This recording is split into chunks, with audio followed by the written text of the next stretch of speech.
I was rinsing out my coffee mug when the phone buzzed on the counter. It wasn't a call, just a text, short, almost cold. "Dad, I think it's best if you don't come to the wedding." I stood there, mug in one hand, the other hand hovering over the phone. For a second I thought maybe I'd misread it, maybe it was meant for someone else. The sun was spilling through the kitchen window, bouncing off the chrome faucet, but suddenly everything in the room felt dimmer. I read it again. And again. I'm not sure how long I stayed like that, standing on the faded linoleum, feeling the weight of that sentence press into my chest. 59 years old, and I'd been called a lot of things in my life. Hardworking, stubborn, quiet, but unwelcome. From my own daughter, that was new. I sat down at the small round table I'd bought back when Emily was still in middle school. Back then, we'd sit here every morning before school, sharing toast and orange juice, her legs swinging because the chair was too tall for her. Now the chair across from me was empty, and the only thing swinging was the loose pull chain from the ceiling fan. My eyes drifted to the photo taped to the fridge. Emily, age 8, in her white Easter dress, missing front tooth. Hair I'd braided myself because her mom wasn't around to do it. She'd been so proud of that dress, twirling in front of the mirror, asking if she looked grown up. I told her she looked like an angel. I didn't notice the coffee cooling beside me. My mind was racing, trying to understand the why. I knew her fiancé, now wife-to-be, had never warmed up to me. The first time we met, she'd offered a handshake that was more a formality than a welcome. "I hope the wedding will be classy," she'd said, glancing at my work jacket with the faded auto shop logo on the chest. That was 3 years ago, and every conversation since had been polite but distant, like we were both speaking through glass. Still, banning me from my own daughter's wedding. That was something I'd only heard in bad TV dramas or whispered gossip from customers at the shop. I tried to think of what I'd done. Had I said something? Had I been too quiet, too me? My fingers tapped the table unconsciously. The old wood had grooves from years of plates, cups, and elbows pressed against it. I could trace every memory here. The nights Emily and I sat with her math homework spread out, the mornings I left early but wrote a note on a napkin so she'd see it before school. I'd always thought those things mattered, that they built a kind of invisible bank account of love, that no matter what, we'd draw from that when things got tough. But maybe I'd been wrong. I picked up the phone and typed, "Emily, can we talk about this?" I stared at the blinking cursor for a full minute before deleting it. My thumb hovered over the screen. If she'd made up her mind, would arguing just make it worse? Would it make me seem desperate? A part of me wanted to call, to hear her voice, to demand an explanation. But another part, the part that knew her temper when she felt cornered, told me to wait. I stood, walked to the window, and looked out at the quiet street. My neighbor's dog barked at nothing in particular, the way it always did. A couple of kids pedaled past on their bikes, their laughter cutting through the stillness. Life, as always, was moving along, but inside I felt like someone had hit pause. The kettle whistled. I'd set it on autopilot earlier, and I poured the water over a fresh bag of tea, though I knew I wouldn't drink it. I needed something to do with my hands, something to stop me from texting her again. I sat back down and let my mind drift to the first time I'd heard the word wedding from her lips. She was 24, grinning in the doorway of my workshop, her hair pulled back in a messy ponytail, smelling faintly of the cinnamon rolls she loved from the bakery downtown. "Dad," she'd said, "I met someone." I'd wiped my hands on a rag, leaning against the workbench. She talked fast, about how funny she was, how smart, how they'd met at a mutual friend's party. I'd listened, smiling, even though I knew that when Emily loved something or someone, she'd dove in head first. That was 3 years ago. Back then, I didn't know that those 3 years would slowly build a wall between us. A polite wall, a wall with no shouting, no big fights, just distance. And now here I was, on the wrong side of that wall, staring at a text that made it official. I reached for the photo on the fridge, pulling it down and setting it on the table in front of me. I traced the edge of the paper. 8 years old, smiling without her front teeth. Eyes that looked right through me. The truth is, I couldn't remember the last time she'd looked at me that way. I didn't cry, I'm not sure why. Maybe because the hurt sat so deep it was beyond tears. Or maybe because crying felt like admitting defeat and I wasn't ready for that. Not yet. But I did feel something shift. A quiet, stubborn thing I'd carried my whole life. The same thing that had gotten me through her mother leaving, through working double shifts, through raising a little girl alone. I didn't know it then, but that shift was the start of a plan. A plan that would end with a letter, a $30,000 check, and the hope that maybe, just maybe, it wasn't too late to remind her who her father really was. And for the first time that morning, I picked up my pen. I didn't start writing right away. The pen just sat there, angled toward the photo, as if it were some compass that could point me back to where we'd taken a wrong turn. The house had that late morning quiet I know too well. No TV, no radio, just the occasional tick from the kitchen clock, the water heater clicking awake, the refrigerator kicking on like a tired lungs. I set the pen down and reached for my work jacket hanging on the chair. The auto shop patch was frayed at the edges. Ray in cursive had lost its flourish years ago. The jacket smelled like old rubber and winter roads even in the middle of spring. It's funny what our clothes carry: dust, sweat, and the last place we felt certain of ourselves. For me, certainty was always easier under a lifted hood than in my own living room. I rinsed the mug, dried it, set it upside down on the dish rack. That was something I'd learned early after Emily's mom left. The small rituals that keep a man from falling apart. Wash the dish right away, fold the laundry before it gets cold, put the keys on the same hook every time. Grief loves a mess. Routine makes it wait on the porch. The phone buzzed again. For a second my heart lifted like a dog hearing his name, but it wasn't Emily. It was Frank, my foreman, asking if I could cover an afternoon appointment for a coolant leak. I typed back, "I'll be there." Sometimes the most merciful thing you can do for yourself is give your hands an engine to hold. I drove the old Ford to the shop with the window cracked, wind pushing the stale out. The lot out front was already a quilt of sedans and pickups, each with its own little story of neglect or need. That's the thing I love about cars. They tell you what's wrong if you listen. Unlike people, Frank raised his chin when I walked in. "You're early." "Figured the radiator wouldn't fix itself," I said. He looked at me.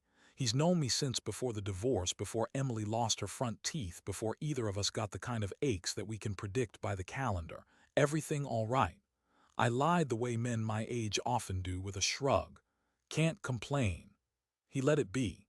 Good friends know when to ask twice and when to point at a lift. "Bay 2, he said. "Civic with a mystery puddle."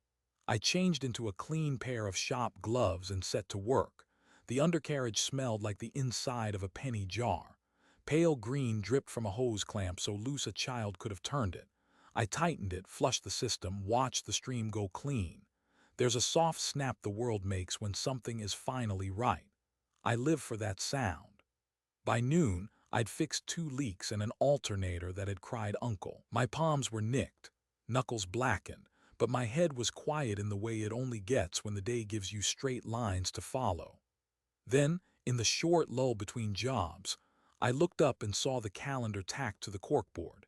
Emily in a dress, age 17, prom night, beaming at the camera while I stood off to the side, holding the corsage like I was presenting evidence at a trial. One of the younger guys had grabbed the photo from my toolbox years ago, stuck it there as a joke when they learned I'd been a prom dad. I'd never taken it down. 17. She had let me practice the father-daughter dance in this very bay, the Bluetooth speaker sitting on a stack of tires, the guys pretending not to watch. I counted beats under my breath and tried not to step on her shoes. "You're too stiff," she'd laughed, pushing my shoulder. "Loosen up, Dad." "I'm looser than overcooked noodles," I'd told her. "Then stop thinking," she'd said, putting my hand on her shoulder blade. "Just be here." I remember that moment better than most, the way the lights hummed, how the world smelled like clean oil, the way her eyes shone with the kind of mercy only kids give their parents. Be here. I could do that. I could always do that. Until one day, showing up wasn't the thing that was wanted. A customer came in with a brake squeal that could wake the dead, and the photo lost its grip on my mind. The shop returned to what it knows. Torque specs, service bulletins, the low whine of an impact wrench. But under all that, a drumbeat. They don't want you there. They don't want you there. Around 2, I stepped outside with a bologna sandwich and sat on the back stoop that looks out on the alley. The sky had that thin blue that happens when the sun is generous but the air can't keep up. A kid pedaled past on a bike too small, his knees rising like grasshoppers with each stroke. He screamed with joy into a world that didn't answer back because it didn't have to. Joy doesn't need echo. I took one bite and put the sandwich down. I reached for my phone the way a man reaches for a rosary, without thinking, just hoping touch can be prayer. Emily's text sat there like a bruise. I opened our thread and watched the history scroll, photos of a tomato plant I'd grown from seed, her replies in heart emojis, the time I'd asked if her car was making that metallic whir, and she'd sent me a 2-minute video of a blender because she thought she was hilarious. The afternoon she'd told me, "I got the job, Dad," and I'd stood in the produce aisle at Miller's grocery and cried in front of the lettuces. A line of 3 dots appeared at the bottom of the screen typing. I stopped breathing. Then it disappeared. I don't think I've ever hated a piece of punctuation as much as I hated that ghost. There is a particular cruelty to presence that turns to absence. It's a door that knocks itself and runs away. I finished half the sandwich and threw the rest in the dumpster, which is its own kind of confession. I washed my hands in the outside sink, returned to the bay, and decided I would say nothing to anyone about any of this. Not because I'm proud, but because sorrow told out loud sometimes breaks you in new places. At 4:30, I clocked out, wrote 3 estimates for Monday, and drove home the long way, past the high school where I'd waited in the cold for the band bus, past the soccer fields where I'd learned to clap when everyone else clapped because I never really understood the rules. The fields were empty now, the nets rolled like sleeping animals. I pulled into the driveway of the house I bought the year Emily turned 6. It's an honest house, 1 story, no attic for mysteries, a porch that keeps its promises when it rains. I unlocked the door and felt the quiet lean toward me again. I set my keys on the hook, hung up the jacket, and against my better judgment, checked the phone. Nothing. I made an omelet I didn't want with cheese I should have thrown out last week. I ate it standing up. If you don't sit, maybe the meal doesn't count as a failed attempt at comfort. After the dishes, I went to the hall closet for the photo albums. They live on the top shelf in plastic bins labeled K for keep, as if I'd ever need a label to tell me that. I carried one to the couch and opened it like a door to another house. Emily at 2 with yogurt in her hair. Emily at 5 on the first day of kindergarten, backpack so big it could have carried me. Emily at 9 holding up a trout we didn't keep because she cried when it flapped. Emily at 13 with braces, a book bent in her hand, her face tilted toward a future I couldn't see. I stopped at a picture of the 2 of us in front of the county courthouse, her high school graduation day.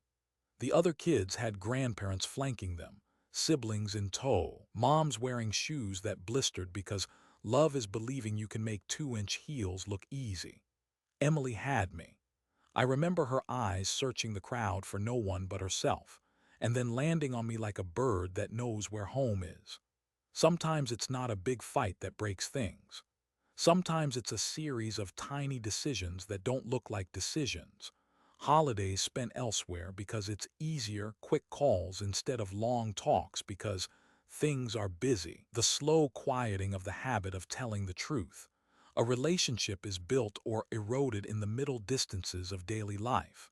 Maybe ours eroded in an inch of rain I didn't notice until the roof gave.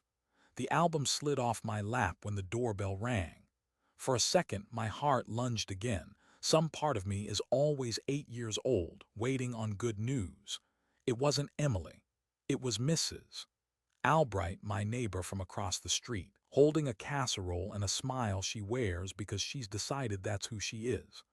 "I made too much," she said, which is what she says when she knows something and wants you to know she knows without having to say what she knows. "Smells good," I said, taking it. "What is it?" "Chicken and rice, with that seasoning from that TV chef who yells." Maybe the yelling helps the flavor, I said. She laughed, the kind of laugh that's an offering, and peered over my shoulder into the house. Everything all right? She's asked me that 100 times in 100 different seasons. After a storm that took the maple, after my mother's funeral, after the time I fell off the porch step and invented new vocabulary words. She means it, and she also knows I'll say fine. I'm all right, I said. Thank you for this. Heat at 350, she said, already backing down the steps. And if you want to sit on the porch later, I'll bring lemonade. The real kind, with pulp. I told her maybe. She knows maybe is how I say I probably won't, but thank you for making the world gentler for a minute. I set the casserole on the counter and returned to the couch. The album was open to a page I hadn't meant to find, Emily with her fiancé at some winery, both of them in sunglasses. Her smile turned toward the person taking the photo. She looked happy. That has always been the point, hasn't it? To get your kid to a place where they are happy without you. It's just that I didn't know the ticket price would include my absence. I put the album away before it did more harm than healing. I went to the garage and stood in the doorway of my little workbench area, where everything has a place. Screwdrivers in a row like disciplined soldiers. Sockets nested in their foam as if they find comfort in being held. There is a pegboard above the bench with one lonely nail that holds a single item. A handmade card from Emily on Father's Day when she was 10.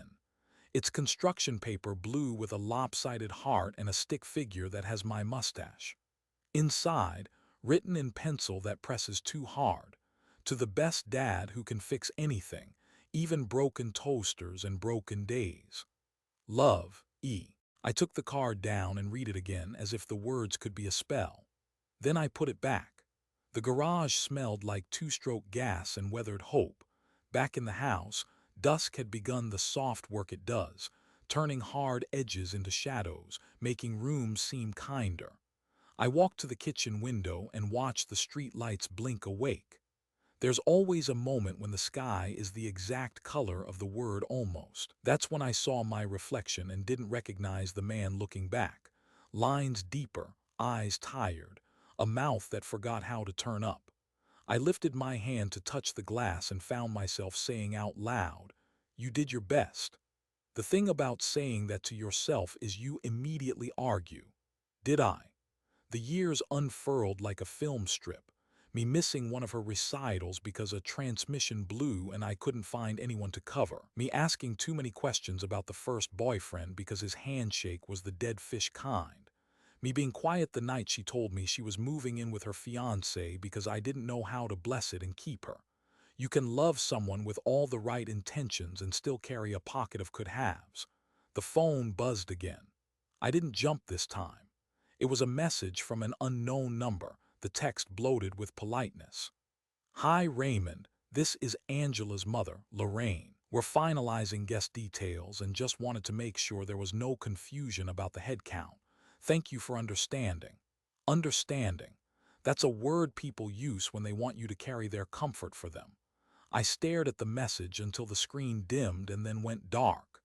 I deleted it, not out of anger, but to give the moment less furniture to trip over later. I made tea I wouldn't finish and sat at the table where the day had started. The photo of 8-year-old Emily was still there, her toothless smile refusing to match the evening.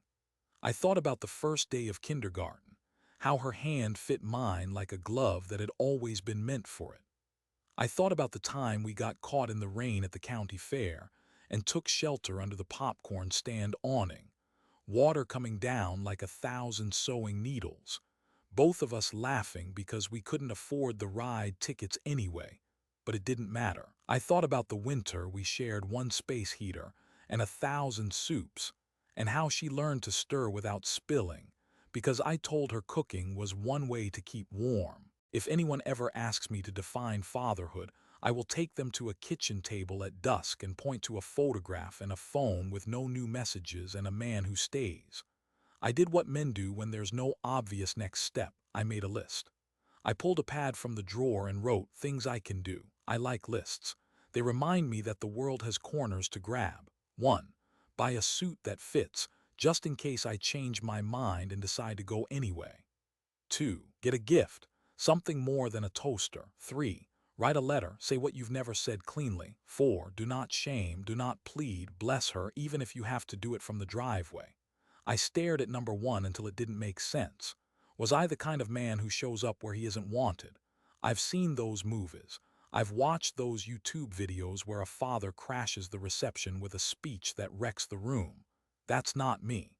My dignity may be dented, but it's still roadworthy. I underlined number 3. I folded the list and stuck it under the sugar jar as if hiding the plan could protect it from the parts of me that doubt. Then I stood, went to the bedroom, and opened the old cedar box at the foot of the bed. It holds the kind of things a man keeps because he doesn't know how not to. My father's pocket knife, the love letter from a woman who didn't stay, the flattened penny from the zoo, the first tooth Emily lost and asked the tooth fairy to return because Dad might need it for the toolbox. At the bottom, in an envelope marked only with her initials, was the bank check I'd been adding to for 20 years. Birthdays, bonuses, the time I sold the fishing boat, every little pile of extra I pretended I didn't need. It wasn't much at first. Then it became something. Then somehow it became $30,000. People will say it's foolish to put that kind of money toward a party.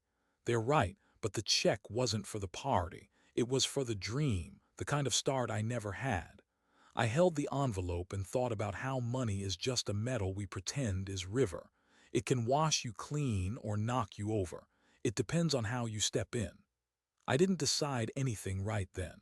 I put the envelope back and closed the box. I lay on the bed without taking off my shoes and stared at the ceiling fan turning the air into slow soup. Somewhere down the street, a dog barked at the night because that is a dog's job, and sometimes I envy anything with a simple job. I must have dozed because I woke to darkness and the peculiar loneliness of a house that has stopped trying to impress you. I walked to the kitchen for water and, without thinking, opened the drawer where we used to keep crayons. The crayons are long gone, but the drawer still has the smear of red wax from a day Emily drew a heart on the wood and apologized for it later. I told her then, some marks are all right to keep. I ran my thumb over that mark now and felt something settle. Not peace. Not yet, but a place to stand. I took the pad from under the sugar jar and flipped the page. Dear Emily, I wrote, then stopped. I've never been one for speeches. The words I've given the world mostly lived in the form of explanations. This is why your brake rotor's warped. This is how a serpentine belt lies to you. This is what tires do when you don't rotate them. But this letter would be something else. Not an argument, not a complaint, a remembering, a blessing. I set the pen down and let the night have its say. The refrigerator hummed. A car rolled by slowly like a thought someone couldn't catch. The clock told me that if I were the kind of man who slept, this would be the time to do it. Instead, I stood and went to the porch. The air smelled like cut grass and the kind of rain that might or might not happen. The Albright's porch light was still on. Mrs. Albright had left 2 sweating glasses of lemonade on my top step, covered with napkins held down by pennies. The note under one glass said, "Real lemons, pulp, just in case."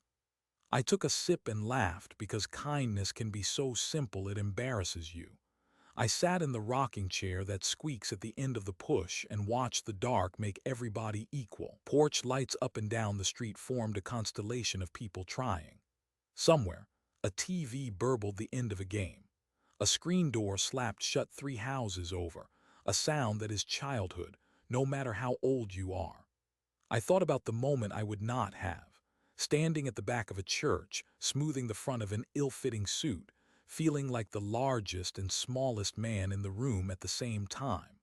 I thought about the way a song will rise and make strangers cry. I thought about how vows are. I've always believed this. Just the public version of a promise you make over and over in the quiet, in kitchens, on Tuesday nights when nobody is handsome. I had wanted to be a witness to that start. Instead, I would have to be a witness to my own restraint. All right, I said to the night. All right. When I went back inside, the house felt a fraction warmer, as if the walls had decided to lean in instead of out. I returned to the table, lifted the pen, and this time my hand didn't hesitate. Dear Emily, I wrote again. When you were little, you asked me once if love is loud or quiet. I told you the truth as I knew it then. Sometimes it's the cheer in a crowd. Sometimes it's the way a father keeps a light on until a daughter finds her way home. If I'm quiet now, it's not because I don't love you. It's because I do. I kept writing until the page was an honest map of where we'd been. I didn't accuse. I didn't bargain. I told her about the photo on the fridge and the smell of her shampoo on the morning she fell back asleep at the table, cheek on her math homework, pencil still in her hand. I told her about the trouts we didn't keep and the songs we couldn't finish, and the time we danced in a garage that had no right to be as holy as it was. I told her that if I'm not at the wedding, she should listen for my footsteps anyway, because for as long as I'm alive, my love will be the thing in the room that doesn't leave. When I ran out of ink, I didn't notice until the pen scraped. I capped it, smoothed the page with my palm like I was tucking it in, and set it aside to dry. I would decide about the check another day. A wedding is a day. A blessing is a lifetime. I wanted to get the second thing right. I stood, stretched the ache from my back, and turned off the kitchen light. In the dark, the house made the same old creaks, but they sounded friendlier. I paused at the hall, looked toward the front door, and pictured Emily standing there, 8 years old, wet from the rain, shoes muddy, grinning, saying, "We're home." I let myself hear it. I let the word home turn the lock from the inside. I went to bed and lay there with my hands folded over my chest like a man ready for either sleep or prayer. Maybe both. Somewhere around the place where night turns into morning's earliest rumor, I finally drifted off. When I woke, the letter was still on the table, and the sun had found a way to make everything look survivable. I poured coffee, black as road tar, and read what I'd written with the kind of mercy I never gave my own work. It held. It wasn't perfect. It was better. It was true. I folded the letter and slid it into an envelope. I didn't address it yet.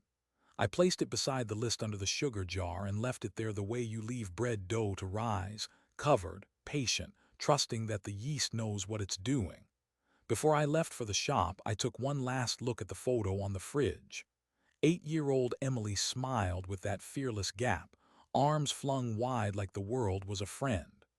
I touched the corner of the picture with 2 fingers, the way some people kiss the cross at the end of a pew, and whispered, "Be happy." It's the simplest blessing I know and the only one that has never turned on me. I locked the door and stepped into the day. The air had that clean snap that makes you think of second chances. I don't know if I believed in them yet, but I knew this. The next thing I did would be done in love, not injury. That was a line I could draw and keep. In the truck, I turned the key and let the engine find itself. The radio went to a classic rock station by habit. I turned it off. I wanted the quiet. I wanted to hear the world report back honestly. Tires on asphalt, a lone crow arguing with the sky, my own breath keeping the ordinary promise it keeps. At the stoplight, I glanced at my phone in the cup holder. No new messages. The light turned green. I drove. The day would give me its wrenches and its noise. The evening would give me a stamped envelope and a walk to the corner mailbox.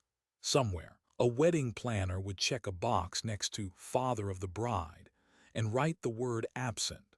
And somewhere beyond all that, a father who had once learned to be here would figure out how to be here even when here meant somewhere else. For now, I had an engine to listen to and a letter to finish, and a daughter to bless from a distance that I prayed wasn't as far as it felt. That's how the week began.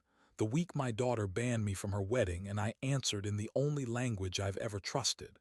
The quiet kind, the steady kind, the kind that leaves light on in a kitchen and a name on an envelope, waiting for the courage to write the address. And that, I suppose, is how fathers keep going. We choose what to do with our hands when our hearts don't know what to do. We tighten what's loose. We clean what's dirty. We replace what's beyond saving and coax life out of what still has a chance. We keep a chair at the table. We keep a spoon in the drawer. We keep the porch light on. I picked up the pen again. "Dear Emily," I wrote, "if love is quiet, then let this be the loudest silence you've ever heard. I will be with you, even if I am not there." I set the pen down, and the morning sun slipped across the table like a small, faithful promise. The thing about memories is they don't knock before coming in. One minute you're tightening a bolt or buttering toast, and the next, you're standing in the middle of a moment from 20 years ago, holding a version of yourself you barely remember being. The morning after Emily's text, I woke before the alarm. My hands still smelled faintly of oil and soap from the day before. The coffee pot gurgled like it was thinking out loud, and I stood at the counter waiting for the first hiss of steam.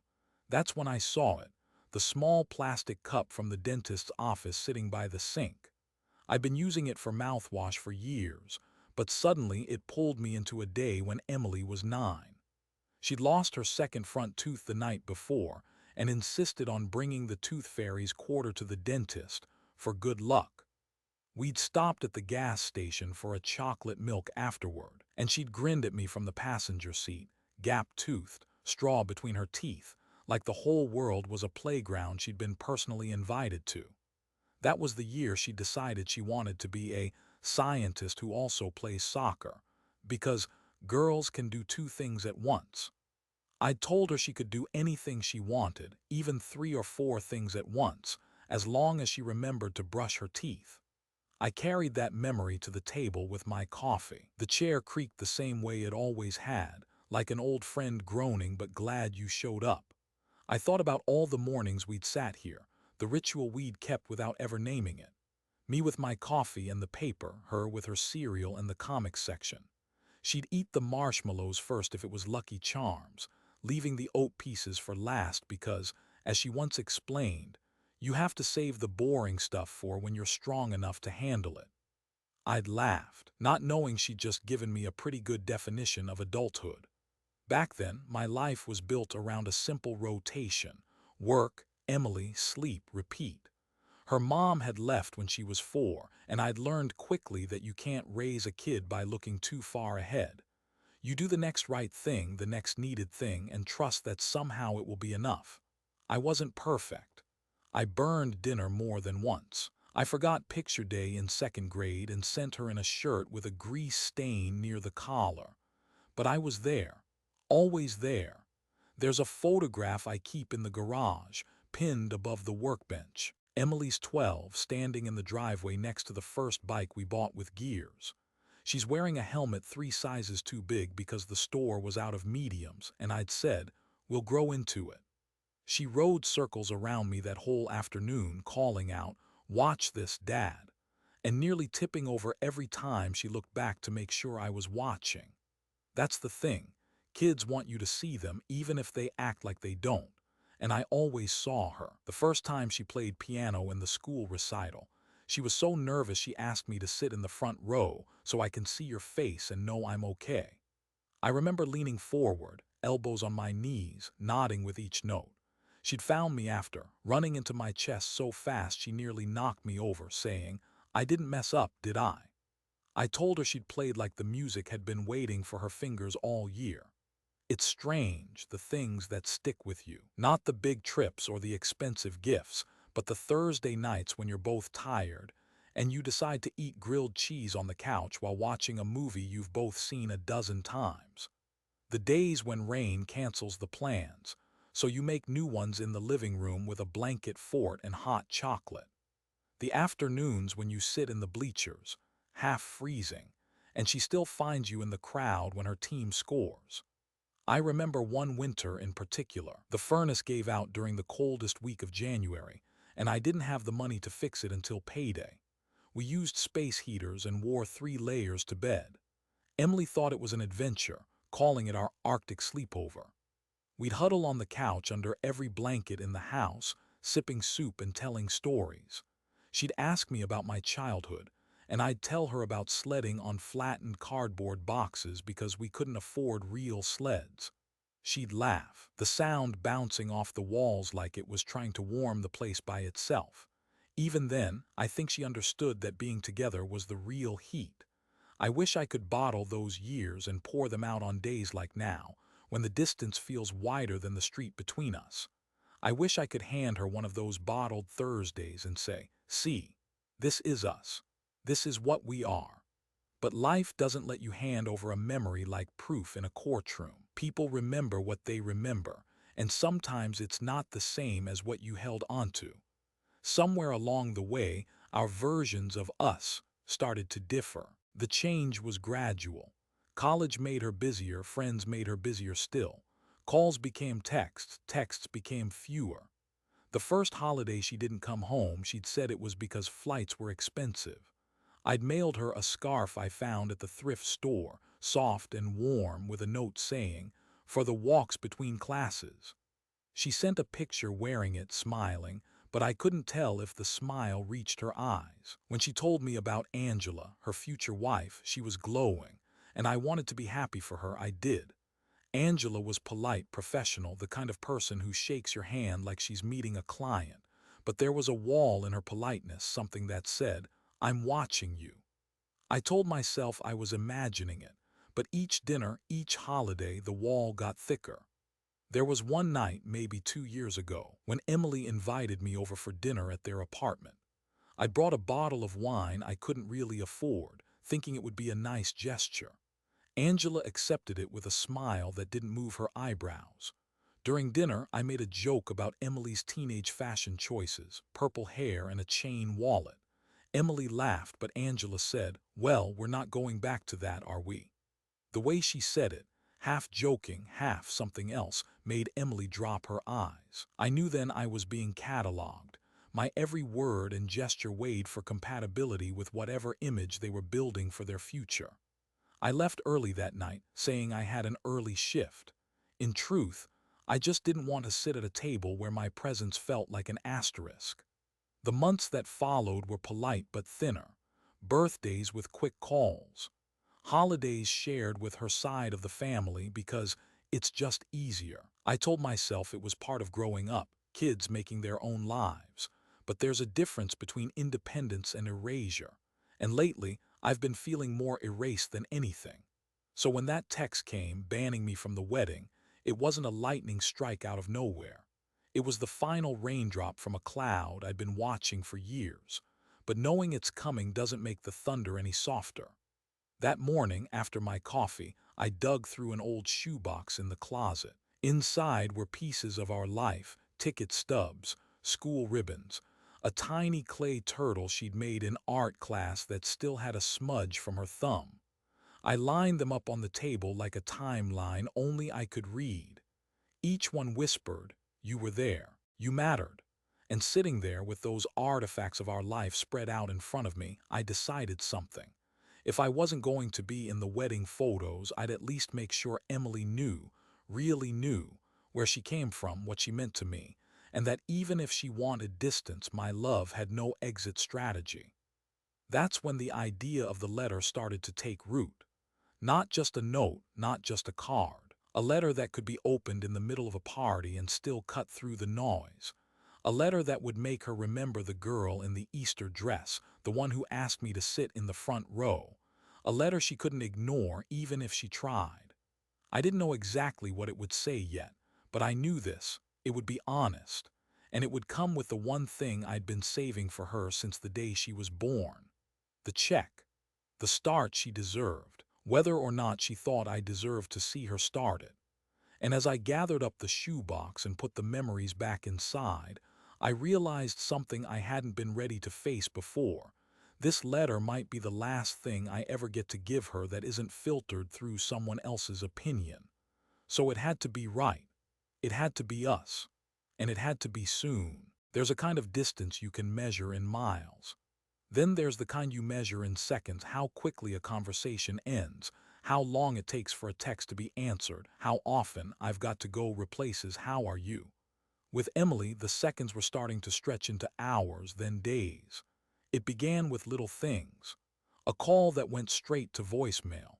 A text answered with a single word. The occasional "sorry, been so busy." That didn't quite explain why we hadn't spoken in over a week.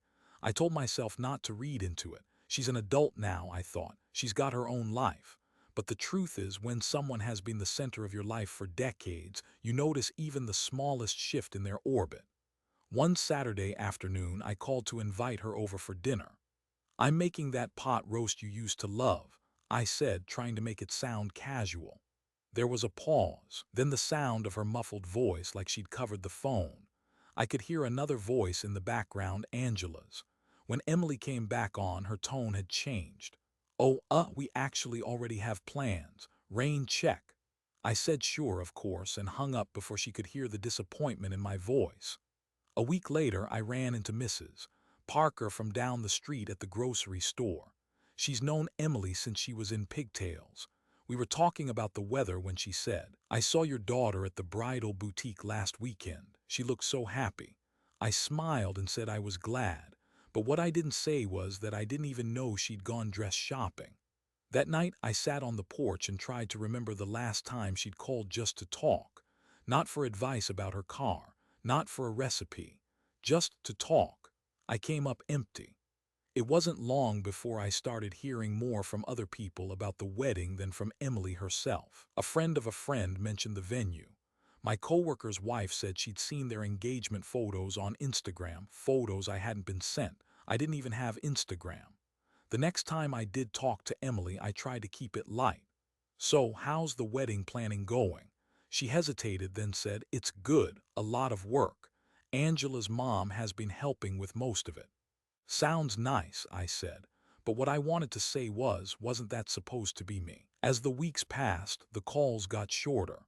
Sometimes I'd hear that same faint voice in the background, Angela's, saying something I couldn't quite make out. Once I caught a fragment.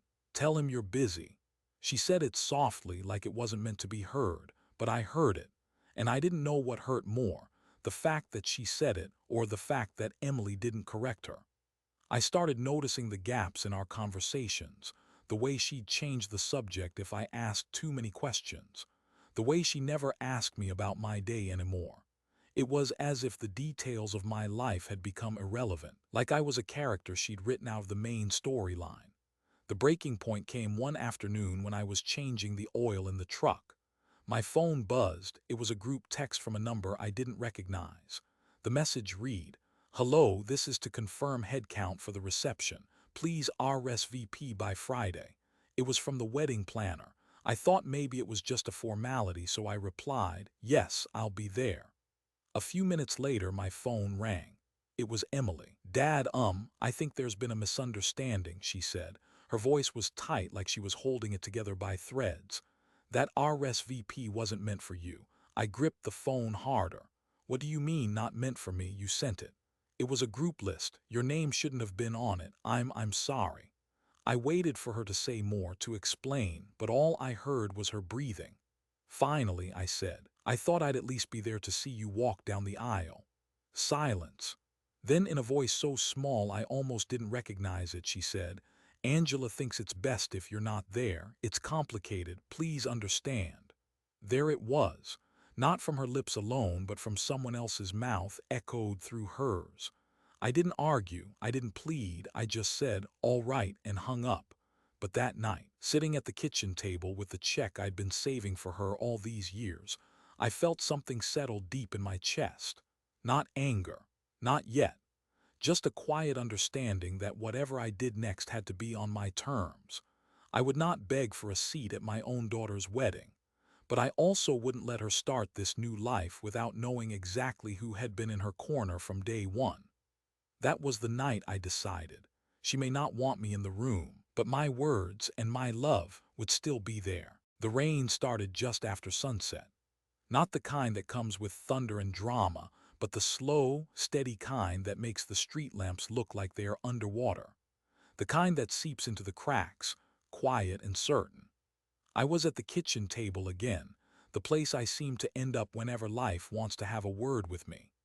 The check was there, still in its envelope, the one with Emily's initials written in the corner in my own handwriting from nearly 20 years ago. Back then I thought I was just making a habit, setting aside a little whenever I could. Birthdays, tax returns, overtime pay, money from selling the old boat when I realized fishing alone wasn't the same. It wasn't much at first, just a couple hundred here, 50 there. But years have a way of stacking if you let them, and so do intentions. Somewhere along the way, that envelope became more than paper and ink. It became a promise, the kind a father makes to himself in the quiet when no one's looking. I'd imagined so many versions of how I'd give it to her. Maybe on her wedding day, in a quiet moment before the ceremony. Maybe at the reception, folded inside a note she'd open after the honeymoon. Maybe even at the airport when she and her new wife were boarding a flight to somewhere far and warm. Always with me there, watching her smile, feeling that warm satisfaction of a circle closing. But now the circle had been cut, and the only way in was through a door I wasn't allowed to open. I got up, walked to the small desk in the corner of the living room, and pulled out a pad of paper. The pen felt heavier than it should. I've never been one for speeches, and letters were even harder. In my line of work, words are tools. You pick the right one for the job, you use it cleanly, and you don't waste it. But this wasn't an estimate for a timing belt or a note to a parts supplier. This was my whole life as her father, boiled down into sentences. I started, stopped, crumpled the page, started again. The first line kept tripping me up. Do I start with "I love you" or do I save that for later? Do I explain why I'm not there, or do I leave it unsaid and let the absence speak for itself? The rain tapped the windows like a metronome. Somewhere down the street, a car door slammed, followed by the muffled laughter of people on their way somewhere they were wanted. Finally, I just wrote her name, Emily. It felt like opening a door in my own chest. From there, the words came slower but steadier. I told her about the first time I saw her, how she didn't cry right away, just looked around like she was already trying to figure out where she'd landed. I told her about the nights I'd stand in the doorway of her room, just watching her breathe, because I couldn't believe I'd made something so perfect. I told her about the little moments, burning her grilled cheese and making another without her asking, staying up all night sewing a button onto her favorite jacket before the school trip, pretending I wasn't cold at the ice rink so she could keep skating. And I told her the truth, that hearing I wasn't welcome at her wedding hurt in a way I can't fix with a wrench or a checkbook. But I also told her that my love for her had never been a ticket to a single day. It was the whole road. Halfway through, I stopped writing and went to the bedroom. Under the bed was the cedar box, the one I only opened for the things that mattered most. Inside was the envelope with the check. I'd written it out last year, made payable to Emily Carter, even before she'd set a date for the wedding. I'd checked it more times than I could count, not because I didn't trust the numbers, but because I liked holding the future in my hands. I sat on the edge of the bed with the envelope resting on my knees. I thought about what $30,000 meant to me, not just the hours and the grease and the missed weekends, but the choices I'd made to save it. The vacations I didn't take, the truck I didn't replace, the dinners out I skipped because I told myself it wasn't worth it alone. And I realized something: it wasn't just money, it was time, years of it. And I was about to give it away without seeing her face when she opened it. For a second, I almost put it back, almost told myself it could wait until she wanted me in her life again. But then I thought about something my father once told me, back when he was still alive, and I was just learning how to be a man. You don't love people for what they give you back. You love them because you said you would. So I slipped the check into the same envelope as the letter, sealing them together like two sides of the same truth. One side was everything I could give in words. The other was everything I could give in the language of this world. I didn't know yet exactly how I'd get it to her. Mail felt too impersonal, but showing up uninvited felt like it would turn the gesture into a weapon. Somewhere between those two was the right way. I went back to the kitchen, set the envelope in the middle of the table, and just looked at it. Rain was still falling outside, steady as breath. I realized my hands weren't shaking anymore. For the first time since that text, I felt, not better exactly, but anchored, like I'd chosen my way through. This wasn't about proving Angela wrong. It wasn't about making a scene. It was about telling my daughter once and for all that no matter where she put me in the seating chart of her life, I would still show up in the ways that mattered. The rain slowed. The house was quiet. I turned off the light and left the envelope there on the table, catching the glow from the street lamp through the blinds. Tomorrow, I thought. Tomorrow I'll decide how to send it. I didn't sleep much that night. The rain had stopped, but the house felt too still, like it was holding its breath. I lay in bed staring at the ceiling, the faint glow from the street lamp cutting a soft line across the wall. Every time I closed my eyes, I saw Emily, not in her wedding dress, but as a little girl in that faded pink sweatshirt she refused to let me wash more than once a week because she said it smelled like Saturdays. Around 3 in the morning, I gave up on sleep, padded to the kitchen, and switched on the light. The envelope was still on the table, right where I'd left it, the paper inside making the faintest sound when I picked it up. I sat down with a fresh pad of paper and the pen I use for signing paychecks. I took a deep breath and started writing. My dearest Emily, do you remember the summer we tried to grow tomatoes in pots on the porch? You were 9 and we had no clue what we were doing. You'd read somewhere that talking to plants made them grow. So every morning you'd lean in close to those tiny green stems and tell them about your dreams. Some mornings you'd talk about wanting to be an astronaut. Some mornings it was a zookeeper. And one morning you whispered, I just want Dad to be happy. I don't know if it was your voice or the sunlight, but those tomatoes grew taller than either of us expected. And that summer, I learned something. You've always had this way of putting your heart into everything you touched, and somehow you made it grow. I remember the first time you rode your bike without training wheels. You wobbled down the driveway, your hair flying behind you, and when you reached the bottom, you turned to look at me. You didn't see the tears in my eyes, or maybe you did and just pretended not to. That was the moment I realized that my job as your dad wasn't to keep you from falling, but to cheer for you when you got back up. We've had so many of those moments, haven't we? Even if life has a way of blurring the edges, the center of every memory is the same. You and me figuring things out together. I paused, set the pen down, and rubbed my eyes. It was harder than I thought, not the writing itself, but choosing which memories could carry the weight of what I wanted to say. You can't put a whole childhood in one letter, but you can hope to put the truth of it there. I poured myself a cup of coffee and went back to the page. Do you remember the time I burned the pancakes on your 7th birthday? I was so flustered because you'd been talking about birthday pancakes for weeks. You looked at the blackened edges and said, It's okay, Dad. Just give me the middle part. That's the best anyway. You ate every bite like it was perfect. I didn't know it then, but that moment taught me more about grace than anything I'd ever read in a book. And there was the Christmas we couldn't afford a tree, so we decorated that old coat rack with paper stars and popcorn strings. You told me it was the most magical Christmas ever, and I believed you, because you made it so. Emily, being your father has been the greatest work of my life. I've fixed 1,000 broken things, cars, heaters, leaky roofs, but nothing has compared to the quiet joy of watching you grow into yourself. I know I won't be there to see you walk down the aisle. That's not how I imagined this day. But I want you to know that my love for you doesn't live in a chair at a reception or in a photo album. It lives in the way I've saved every note you've ever written me, every drawing you've ever made. It lives in the envelope you're holding now, not because of the money, but because it's the sum of years of showing up, in ways I hope you'll remember when the noise of life gets too loud. The words were starting to come easier now, like the pen had finally found its rhythm, but each sentence carried a small ache. I kept thinking about how she might react when she read it.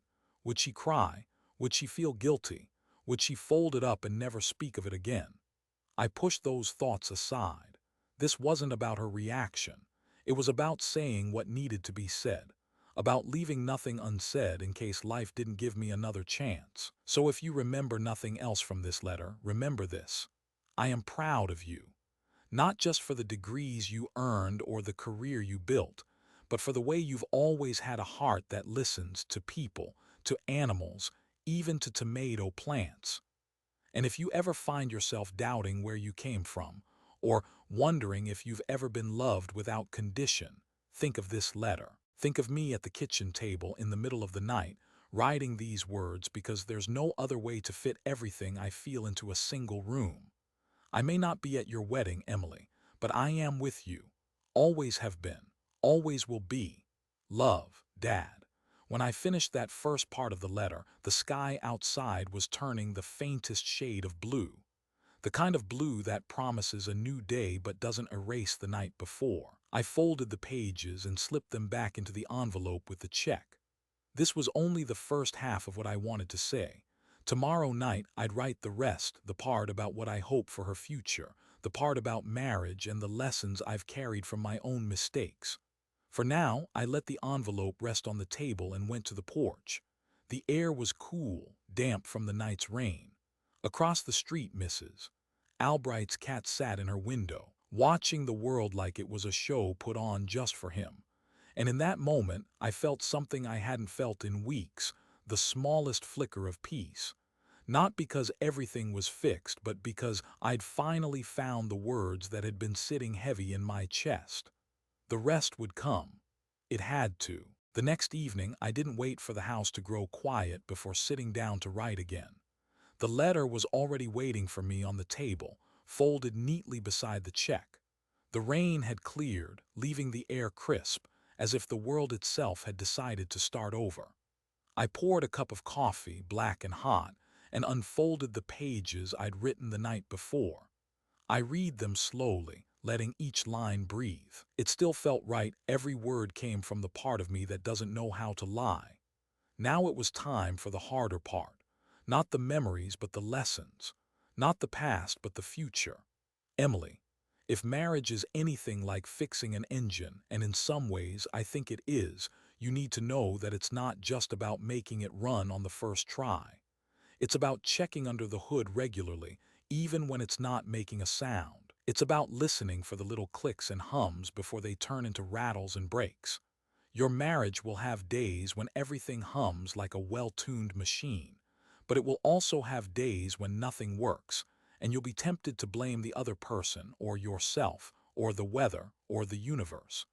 Those are the days you'll need to remember that it's not about winning, it's about fixing together. I wish I could tell you I learned these lessons easily. I didn't. Your mother and I, we made mistakes we didn't know how to undo. We let small disagreements pile up like snow on a roof until the weight was too much. I still wonder sometimes what would have happened if we'd known when to shovel. So here's my advice for whatever it's worth. Be kind when you least feel like it. Listen when it's inconvenient. And when you fight, because you will fight in a way that leaves the door open for both of you to walk back through. I stopped there for a moment, letting the pen hover over the paper. It felt strange, giving her marriage advice when I wouldn't be there to see it put to use. But maybe that was the point, to leave something behind that could sit quietly in a drawer until the day she needed it. I want you to know that the check in this envelope isn't for the wedding. A wedding is one day. This is for the life that comes after. Use it to buy your first home or start a business or travel somewhere that teaches you something about yourselves. I don't care what you do with it as long as it's something you choose together. And if one day life knocks you sideways and you forget who you are, I hope you remember this. You come from people who keep going. You come from a father who showed up every day he could, who stayed even when it was hard, who loved you without needing to be in the pictures. You may not see me at the altar, Emily, but I will be with you in every promise you make. And if you ever feel alone, I hope you'll hear my voice in your head saying what I've always said. You've got this, kid. Love always, Dad. I set the pen down and leaned back in my chair. The letter lay open on the table, the ink still drying. Outside, the wind had picked up, scattering leaves across the street. For a moment, I just watched them dance in the lamplight, thinking about how you can't control where the wind takes things once they are out of your hands. I slid the letter into the envelope with the check and sealed it. The sound of the adhesive sticking was softer than I expected, but final. This was it, the last thing I could give her before the wedding. The next morning, I woke early. The streets were quiet, the air cool. I put on my jacket, slipped the envelope into the inside pocket, and walked to the post office. There's a certain weight to carrying something like that, not because of the paper or the money, but because you know it holds more than one kind of value. At the counter, I asked for the kind of postage that required a signature. I wanted to be sure it would reach her hands. The clerk stamped it, slid it into the outgoing bin, and just like that, it was no longer mine. Walking home, I felt lighter and heavier at the same time. I didn't know how she'd react. Maybe she'd read it in private. Maybe she'd read it out loud. Maybe she'd put it away and never speak of it again. But I knew one thing. Whatever happened next, she'd know exactly where her father stood, even if it wasn't beside her on her wedding day. The morning of the wedding came without fanfare. No phone call, no text, not even the kind of accidental message you sometimes get when someone forgets you're not on the guest list. The sun was already sharp through the blinds when I woke. For a moment, I just lay there, listening to the faint hum of the refrigerator and the distant sound of a lawnmower somewhere in the neighborhood.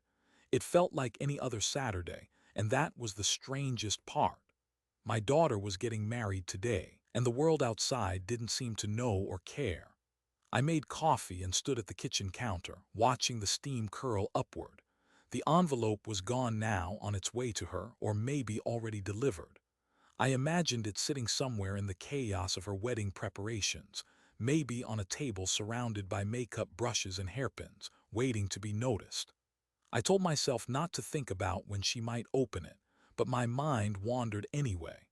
By mid-morning, I'd settled into the couch with the newspaper, though I couldn't tell you a single thing I read. My eyes kept drifting to the framed photos on the bookshelf. Emily in her soccer uniform, Emily in her cap and gown, Emily in a Halloween costume she insisted on making herself. I pictured her now in a dress she'd chosen without me. I imagined the look on her face as she stepped into the aisle. Would she be nervous? Would she glance around the room, scanning for familiar faces? Would she think of me, even for a second? At noon, I went out to mow the lawn. It was something to do with my hands, something to keep my thoughts from folding in on themselves. The air smelled of fresh-cut grass, a smell I'd always loved because it reminded me of summer Saturdays when Emily was little, those days when we'd stop halfway through the yard to eat popsicles on the porch steps. While I pushed the mower, I found myself looking down the street more than once, as if expecting a car to pull up, a door to open, and her to step out in her dress, grinning and saying she couldn't go through with it without me there. The imagination is cruel like that. It feeds you scenes you know won't happen. I finished the lawn, put the mower away, and made myself a sandwich I didn't really want. The kitchen felt too quiet, so I turned on the radio. It landed on an oldie station, and before I could change it, a song came on that I used to hum while driving her to school. Without meaning to, I smiled. Then the smile faded as quickly as it came. By late afternoon, I figured the ceremony must be starting. I sat on the porch with a mug of coffee, letting the steam warm my face. I imagined the music swelling, the rustle of fabric as people turned in their seats, the first step she'd take toward the altar. I wondered if Angela's family would beam with pride, if anyone would notice the empty space where I should have been. The wind shifted, carrying the faint smell of someone's backyard barbecue. Across the street, Mrs. Albright waved from her garden. I waved back but didn't cross over. I wasn't in the mood for small talk. As the sun dipped lower, the light turned golden, spilling over the houses and making everything look softer than it was. That's when it hit me. Somewhere right now she was married. Somewhere she was holding someone else's hand and promising the kind of forever that only starts to take shape after the vows are over. I whispered, "Be happy," into the evening air. It was all I could give her from here. When darkness finally settled, I went back inside. The house smelled faintly of cut grass and coffee, an odd combination that somehow felt like today. I sat at the kitchen table, the same place I'd written the letter, and let the quiet fill the room. I didn't know what would happen next, but I knew the next chapter, hers and mine, had already begun. From what I've been told later, it happened sometime between the main course and the first dance. I wasn't there, of course, but the story has a way of finding its way back to the person who started it. The reception was held in a big, airy hall just outside the city, strung with white lights and filled with round tables draped in linen. Emily sat beside Angela at the head table, her dress catching the light like water. Glasses clinked, people laughed too loudly, and the air carried that particular buzz weddings always seem to have, a mix of champagne, music, and the feeling that tonight is supposed to be perfect. The envelope had been delivered earlier that morning. I'd asked for a courier service instead of regular mail, with instructions to hand it directly to the bride. I imagined it being tucked among the other cards and gifts, maybe opened later in private. But that's not how it happened. Somewhere between the chicken and the cake, one of Emily's bridesmaids, an old high school friend of hers, handed her the envelope. "This came for you," she said. Emily frowned, turning it over in her hands. She recognized my handwriting immediately. She slid her finger under the flap and unfolded the letter. At first she read silently, but as her eyes moved down the page, her lips began to part. Her fingers trembled. Angela leaned in. "What is it?" Emily didn't answer. She kept reading. Then, without warning, she stood. Her chair scraped back against the polished floor. The room quieted in a way that happens when something interrupts the script. She began to read aloud. Her voice was steady at first, but a little tight, like she was holding back more than she wanted to show. "Do you remember the summer we tried to grow tomatoes in pots on the porch? You were 9. People glanced at one another, unsure if this was planned. The DJ lowered the music. The servers froze in place. She kept going, her voice cracking on certain words. Burned pancakes, most magical Christmas, proud of you. By the time she reached the part about the check, how it was for the life after the wedding, not the wedding itself, the room was silent. You could hear the faint clink of a fork being set down 3 tables away. And then she read the last lines. "You may not see me at the altar, Emily, but I will be with you in every promise you make. And if you ever feel alone, I hope you'll hear my voice saying, 'You've got this, kid.'" Her voice broke completely on kid. Someone sniffled in the back. A few people wiped their eyes. Even Angela's father cleared his throat and looked away. Emily stood there for a long moment, holding the pages like they might disintegrate if she moved too quickly. Then she folded them carefully, slipped them back into the envelope, and pressed it to her chest. "I need a minute," she whispered, though in the silence of the hall everyone heard it. She stepped away from the head table, past the rows of guests, and out into the night. Back at my house, I didn't know any of this was happening in real time. I was sitting on the porch with a cup of tea, staring at the street lamp across the way. The air was cool, the sky clear. I told myself I wouldn't think about what was happening at that exact moment, but of course I did. I had no idea that my letter, my quiet offering, had just turned a wedding reception into something else entirely. I was fixing the hinge on the screen door when I saw the car. It wasn't one I recognized, a small rental, silver, the kind that blends into any parking lot, but the way it slowed at the corner made something in my chest tighten. It's a strange thing, how you can sense certain people before you actually see them. She stepped out, still in her wedding dress. No, not the full dress. She'd changed into a pale sweater and jeans, but the skirt's tulle peeked out just enough to tell me she'd left in a hurry. Her hair was pinned in the same soft twist she must have worn down the aisle. She looked different. Not in the way brides are different, but in the way people look when something inside them has been rearranged and they haven't had time to put it all back. For a second, I thought I was dreaming, that my mind, tired from weeks of wanting, had conjured her out of the cool autumn air. But then she closed the door, turned, and our eyes met. "Dad," she said. I set the screwdriver down. My hands were greasy from the hinge, and I rubbed them against my jeans like I could make myself presentable. "Emily," I managed, my voice rough. We just stood there, 15 feet apart, the gravel drive between us. She took a step forward, then another, and then she was running. The sound of her shoes on the gravel was sharp, urgent. When she reached me, she didn't slow down, she just wrapped her arms around me so tight I felt my ribs press against my heart. "I'm sorry," she said into my shoulder. "I'm so sorry." I didn't say anything at first. I just held her, my chin resting on the top of her head like I'd done when she was small. Her hair smelled faintly of roses and hairspray. My eyes stung, but I kept them open, not wanting to miss a single second of this. When she finally pulled back, her eyes were red. "I read your letter," she said. I couldn't stay there." "What about?" I hesitated. "Your reception, Angela." She shook her head, wiping at her cheeks. "They'll manage without me. I couldn't go on pretending nothing was wrong. You weren't there, and that's on me." I wanted to ask what had been said, what she told Angela, what Angela had said back, but instead I gestured toward the porch. "Come inside." The living room looked the same as it always did. A little worn, a little cluttered, but warm. She glanced around like she was seeing it for the first time in years, her gaze landing on the photos along the bookshelf. One of them, her in her soccer jersey, holding a trophy nearly as big as her torso, made her smile. "You kept all these," she said softly. "Of course I did," I replied. "Why wouldn't I?" She didn't answer, just walked over to the mantel where the Father's Day card from years ago still sat, faded but intact. She touched it gently, like it might break. We sat down at the kitchen table, the same place I'd written the letter. I made us both tea, more for the comfort of the ritual than the drink itself. She held the mug in both hands, looking down at the steam. "I've been unfair," she said finally. "I let Angela's opinion of you become my own. I told myself it was about keeping the peace, but really I was just avoiding the hard conversations."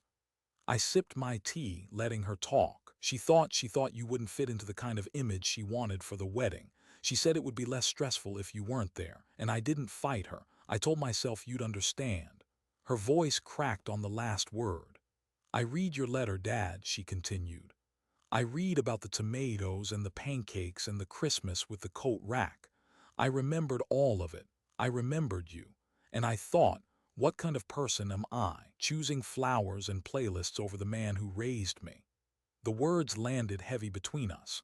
I wanted to tell her I forgave her right then, but forgiveness, at least the kind that lasts, isn't a sentence you throw out like confetti.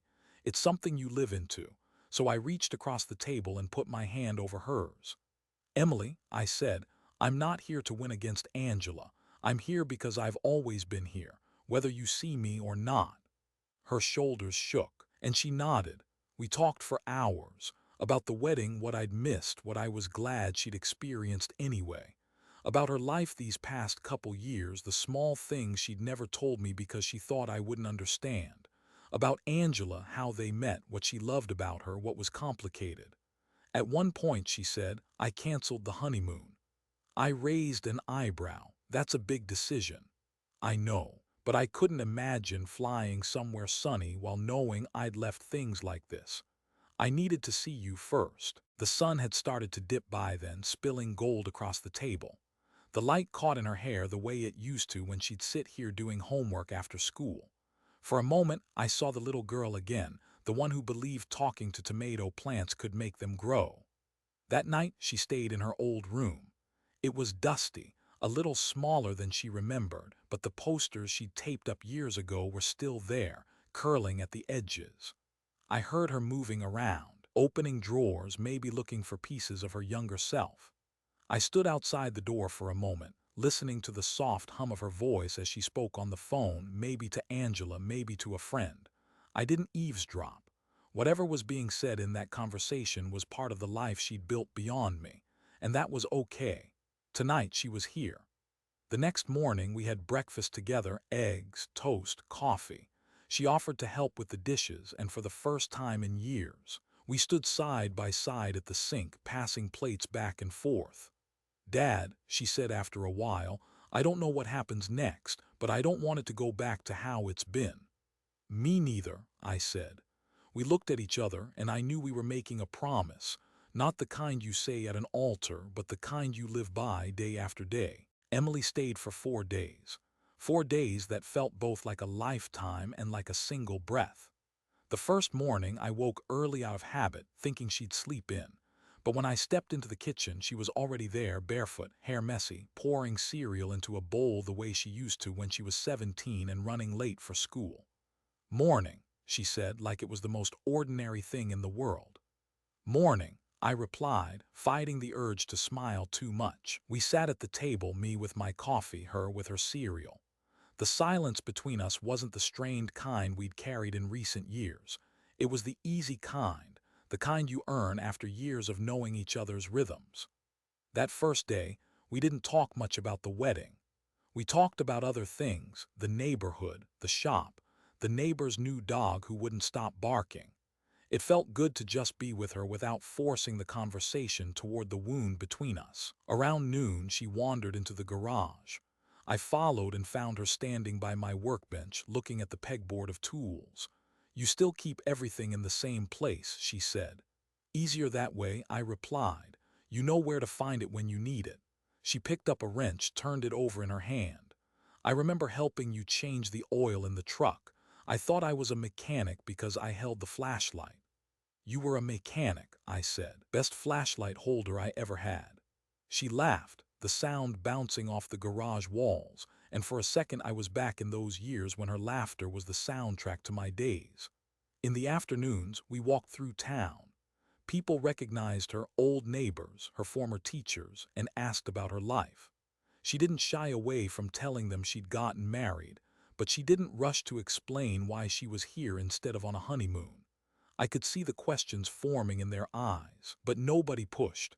This town knows how to let people keep their own pace. One afternoon, we stopped at Miller's grocery. I hadn't been in for a while, but the smell of freshly baked bread was the same. As we walked through the aisles, Emily picked up a box of the cereal she loved as a kid. "You still eat this?" she asked. "Sometimes," I admitted. "On mornings when I want to remember." She put it in the cart without another word. Evenings were my favorite. We'd make dinner together, simple meals, nothing fancy, and then sit on the porch as the light faded. One night we made grilled cheese and tomato soup. She insisted on cutting the sandwiches diagonally, because that's how you did it when I was little. We'd eat while listening to the crickets, sometimes talking, sometimes just letting the night wrap around us. On the second night, she asked, "Do you ever regret not moving away, starting over somewhere else?" I thought for a moment. I've had days when I wondered what life would be like if I'd gone somewhere new, but then I think this is where you grew up. Every corner here has a memory. If I'd left, I'd have lost those. She nodded slowly as if she understood in a way she hadn't before. On the third day, she came with me to the shop. Frank gave her a bear hug, and the guys teased her about still being the boss's kid. She rolled her eyes but smiled, and for a moment it felt like we'd never lost those years. She watched me work for a while, then asked if she could help. I handed her a socket wrench and showed her how to loosen a stubborn bolt. She grinned when she finally got it, grease on her hands. "See," I said, "still got it." That night we sat on the porch again, but the air felt heavier, not in a bad way, just fuller. We both knew her time here was running out. She'd need to go back, face Angela, decide what came next. "I don't know what I'll do," she admitted. "About the marriage, about everything." "You don't have to know right now," I said. "Life doesn't hand you a map, you figure it out by walking." She was quiet for a long time, then said, "I don't want to lose this again, you and me." "You won't," I promised, "not unless you choose to." She reached over, took my hand. "I won't." On the fourth morning, she packed her bag. We had breakfast together, slower than usual, drawing out each sip of coffee, each bite of toast. When it was time for her to leave, we stood by the car. She hugged me long and hard, like she was trying to memorize the feel of it. "Thank you," she said, "for the letter, for everything." I shook my head. "Thank you for coming back." She got in the car, started the engine, and rolled down the window. "I'll call you when I get there." "I'll be here," I said. She smiled, and then she was gone, the silver rental disappearing down the street. I stood there until the sound of the engine faded, then went back inside. The house felt quieter, but not empty, not anymore. There was something in the air, something lighter, like a thread had been tied back where it belonged. I knew we still had things to work through, but for the first time in a long while, I believed we would. And that was enough. It's been 3 months since Emily stood in my driveway with tears on her cheeks and gravel under her shoes. 3 months since the silver rental pulled away, carrying her back into a life I still wasn't sure I had a place in. In those first weeks, I braced myself for silence. I've learned over the years that good intentions can evaporate once the world crowds back in work deadlines, social obligations, the pull of old patterns. I told myself I'd understand if she didn't call every day, but she did. Not every day, but often enough that I stopped counting the gaps between conversations. Sometimes it was a quick check-in during her lunch break. Sometimes it was a longer talk while she made dinner, telling me about her day and asking about mine. The calls weren't grand gestures, but they didn't need to be. They were proof that she was keeping the door open. One Saturday morning, about a month after she left, I got a package in the mail. No return address, but I knew the handwriting right away. Inside was a small potted plant, a tomato seedling with a note taped to the pot. Thought we could try again. I'll talk to it from here, you talk to it from there. I laughed out loud, the kind of laugh that fills a house. I put the plant on the porch where it would get the morning sun, and every day since, I've given it a few words while I sip my coffee. Sometimes I tell it about the weather. Sometimes I tell it I'm proud of my daughter. I don't know if plants can grow on pride alone, but this one is making a pretty good case. We've started writing letters too. Not because we need to, the phone is faster, but because letters slow you down. They make you think about what matters enough to put on paper. In my first one to her, I wrote about a night when she was 10, when we sat on the roof of the porch and watched the stars. She'd asked me how far away they were, and I'd said, far enough that it took their light years to reach us. She'd been quiet for a while, then said, "So we're looking at the past." I told her yes, and she smiled like she'd just learned a secret. In her reply, she wrote about how she still remembers that night whenever she sees the stars. "I think about how some things take a long time to reach us," she said, "and how sometimes they are still worth waiting for. We've seen each other twice since that visit. Once she drove down for a weekend. We went to the farmer's market, made spaghetti with fresh basil, and watched a movie we used to rent every summer. The second time I drove up to see her. Angela was there. It was civil. No fireworks, no icy silences, just polite conversation over takeout. I don't know where that relationship stands, but I know Emily is making her own choices now, not just following someone else's lead. The healing isn't just in the big moments, it's in the small ones. Like the time she called to ask how to fix a leaky faucet, or when she texted me a photo of the first pie she'd ever baked, lopsided but golden with the caption, "Don't laugh." I didn't. It's in the way she signs her letters now, "Love you, Dad." It's in the way I don't flinch when I hear my phone ring, wondering if it's bad news. One evening, sitting on the porch, I thought about the letter I'd written for her wedding, the one that had started all this. It's strange, I'd written it thinking it might be the last real thing I'd ever get to say to her. But now, it feels more like the first chapter of something new. I took out a fresh sheet of paper and started another letter. Not for a special occasion, not because something had gone wrong, just because I wanted to. "Dear Emily," I wrote, "today I fixed the squeak in the screen door. It only took me 3 months. I guess some things just take as long as they take. But once they are fixed, the air moves easier. People come and go without feeling like they're waking the whole house. I think that's true for us too. We still have work to do. There are conversations ahead that might not be easy, about the years we lost, about the choices we made. But we're walking toward them now, not away from them.